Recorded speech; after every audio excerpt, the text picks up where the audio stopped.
Bonjour la famille, j'espère que vous allez bien. Aujourd'hui, c'est mon première vidéo ça concerne notre programme de formation en HTML et CSS pour créer notre portfolio. Programme bi dañ ko divisé woon en 5 modules. Module 1 bi dañ doon jàngale fondamentaux du web HTML. Léegi on va apprendre ici aujourd'hui dans cette vidéo comment installer VS Code, qui est un éditeur de code qui nous permet de créer des sites web.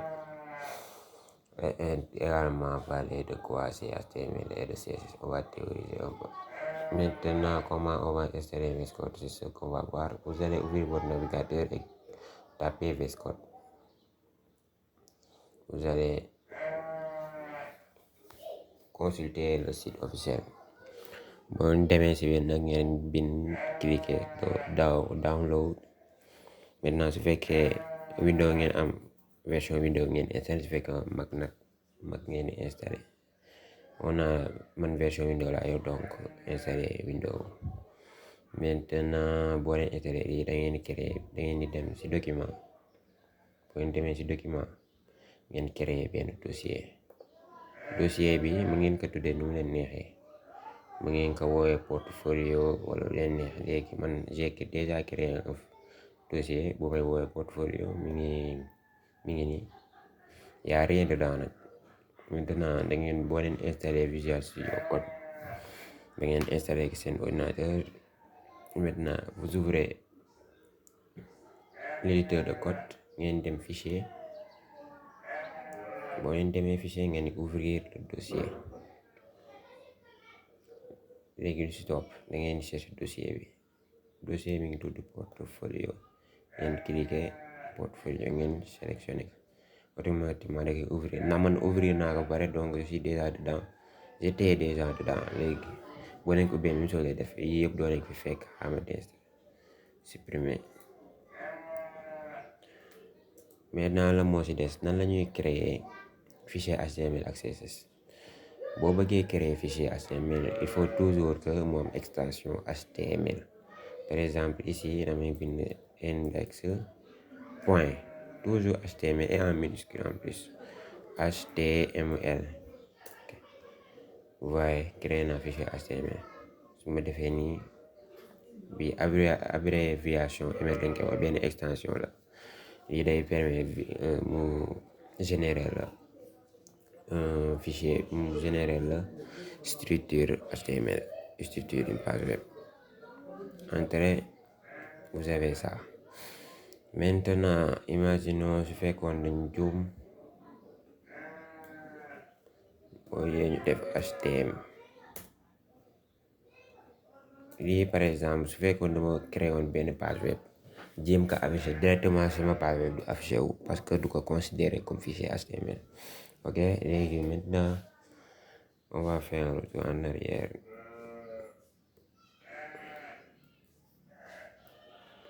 On va renommer ça.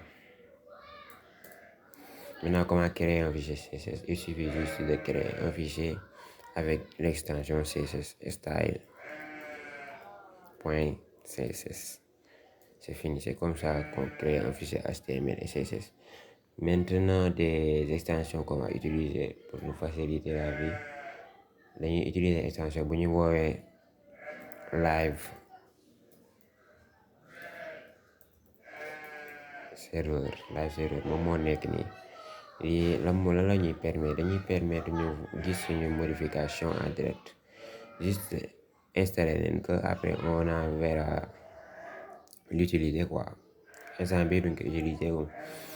Maintenant qu'est-ce qu'il y a à apprendre? Maintenant dañuy jàng lu ñu woowee HTML. lan mooy HTML en vrai?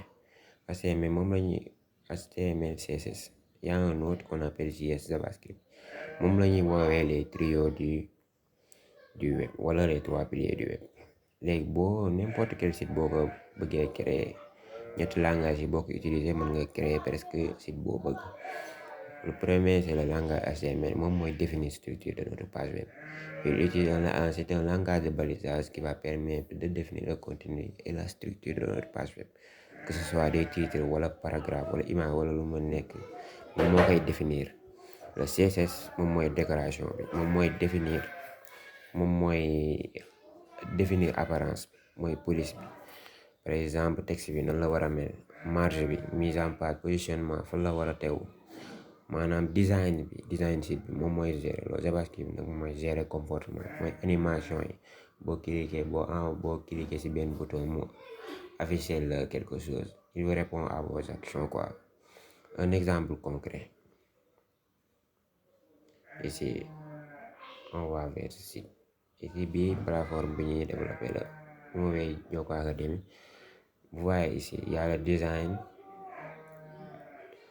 il y a le texte, il y a le texte ici. Boo xoolee texte bi moo gën a mag ci des bi, gisa taille texte bi ak bi diffère, n'est-ce pas? Il y a des logos, il y a des images, il y a une animation ici, il y a une animation, petite animation ici et là. Imagine lii nii ma désactiver CSS bi avec benn extension bu ñu woowee web développeur. Xool leen su ma désactiver qu'est-ce qui va se passer? Gis ngeen style bii fi nekkoon yëpp dem na. Lii la ñu woowee HTML moom mooy définir structure de notre page. Gisoo leen lien bi, ça ce sont des liens.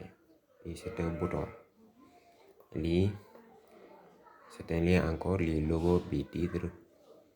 Voilà, on a les images.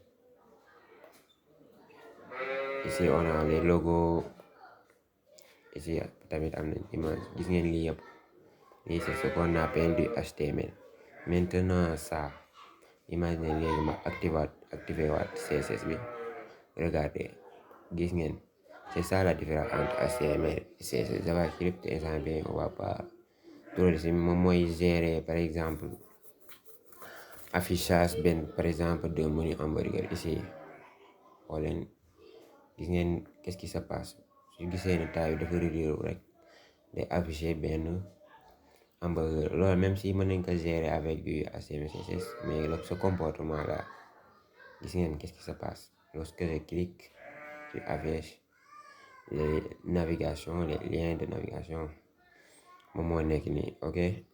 C'est ça du JavaScript, il répond à vos comportements. C'était ça, loolu mooy HTML et CSS et JavaScript.